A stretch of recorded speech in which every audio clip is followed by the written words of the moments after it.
আজকাল বেশিরভাগ মায়েরা বাচ্চার বয়স 2-3 বছর হলে তাদের নার্সারি দিয়ে আসতে পারলে যেন হাঁপ ছেড়ে বাঁচে। বাচ্চাই যত বিরক্তির কারণ।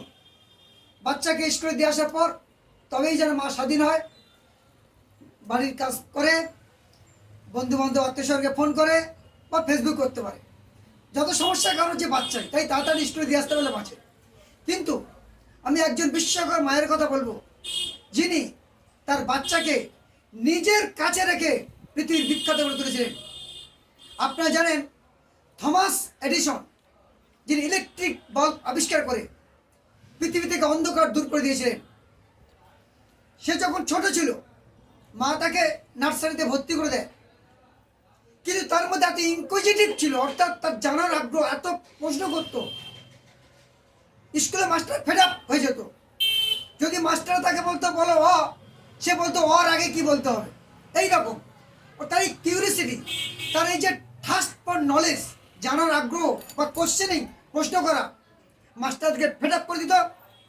তাই মাস্টাররা তার মাকে ডেকে তাকে টিসি দিয়ে দিল, বললো যে বোকা ছেলেকে এই স্কুলে হবে না। মা তাকে নিয়ে অন্য স্কুলে ভর্তি করে দেয়।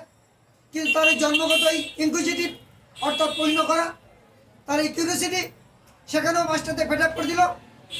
মাস্টার তার মাকে ডাকলো, ডেকে বলল তোমার ছেলে খুব বোকা এবং জ্বালাতন করছে, এখানে হবে না, আমরা টিসি দিয়ে দিলাম। মা তখন সবিনয়ে বলল যে মাস্টারমশাই, আপনাদের অ্যাসেসমেন্ট বা আপনাদের অবজারভেশন ভুল হচ্ছে, অ্যাসেসমেন্টটা পুয়ার। কারণ আমি আমার ছেলেকে জানি, ও বরাবরই এক্সট্রিমলি ইনকুইজিটিভ, অর্থাৎ প্রশ্ন করতে ভালোবাসে, জানার আগ্রহ, থার্স্ট ফর নলেজ, কিন্তু ও বোকা নয়, ডাল নয়। মাস্টাররা কোনো কথা শোনেনি, টিসি দিয়ে দিল জোর করে। মা টিসি নিয়ে আসছে। স্বাভাবিকভাবে কোনো মা পথে 2-4 গা ছেলেকে দিয়ে দেয়, কিন্তু সেই মা তাকে কোলে করে নিয়ে তাকে চুম খেতে খেতে বাড়ি এসে কাঁদছে। তখন বাচ্চাটা বলছে, মা তুমি কাঁদছো কেন? মা তাকে কিন্তু আত্মবিশ্বাসের চিপ ধরায়নি। মা তাকে বলল যে বাবা, শিক্ষকরা বলেছে যে তোমার ছেলে এত ব্রিলিয়ান্ট, এত ইন্টেলিজেন্ট, এই স্কুলে পড়ানোর মতো মাস্টার নেই, ওকে আরো উন্নত স্কুলে দিয়ে আসতে হবে। আমার তো পয়সা নেই, তাই বাবা আমি আনন্দে কাঁদছি। মার এই ছোট্ট মিথ্যে কথা তার জীবনে অনেক বড় করে তুলেছিল।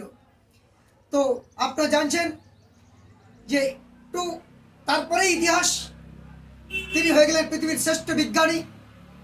সুতরাং to achieve greatness in life, শুধু এই ফর্মাল এডুকেশন বা পুঁথিগত বিদ্যা জরুরি নয়, জরুরি হলো mother's love, mother's support, mother's care, mother's affection.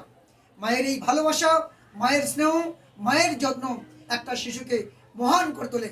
তাই বাচ্চাকে লক্ষ্য রাখবেন, নির্যাতন করার আগে। এই মা ন্যান্সি, অর্থাৎ থমাস এডিসনের মা ন্যান্সি, যিনি বিস্ময়কর জননী, তার কথা একটু ভাববেন। কারণ mother is the best teacher আর home is the best school. ধন্যবাদ।